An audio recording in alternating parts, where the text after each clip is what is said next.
I-team's been following for more than 2 decades. Joann Curley is once again trying to gain early release from prison after investigators say she poisoned her husband Robert with rat poison.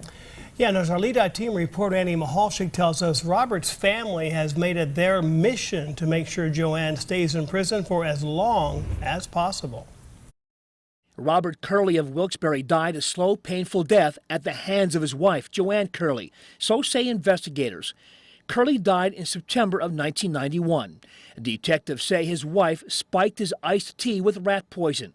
Robert Curley became very ill, and doctors could not find out what was making him sick. His body was exhumed from his grave in 1994, and that's when investigators determined that Curley died from thallium poisoning. Thallium is a chemical found in rat poison. His wife pleaded guilty to third-degree murder in 1997 and was sentenced to 10 to 20 years in prison.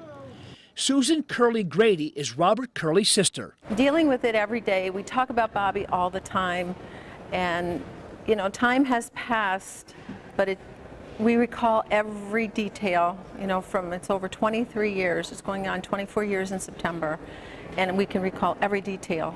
Grady has fought against Joann Curley's efforts to get early parole now for the past 8 years. It was such a cruel and heinous crime. I mean, the pain that Bobby went through and the suffering that he went through, no one could ever understand.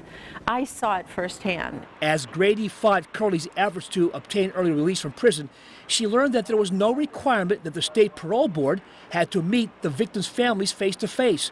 It was all done via letters and lots of paperwork. They did, however, have to meet with the perpetrator to hear their story. The parole board did not want to speak to us.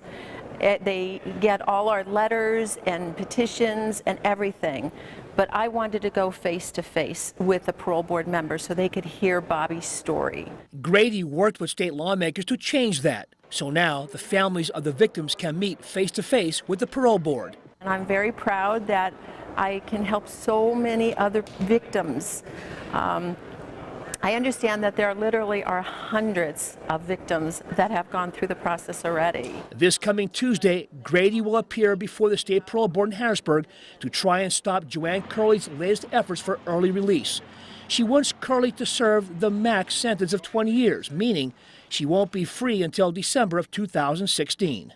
And Susan says she's doing this not just to keep Joann Curley behind bars for a longer period of time, but also to help out other families who may also feel victimized.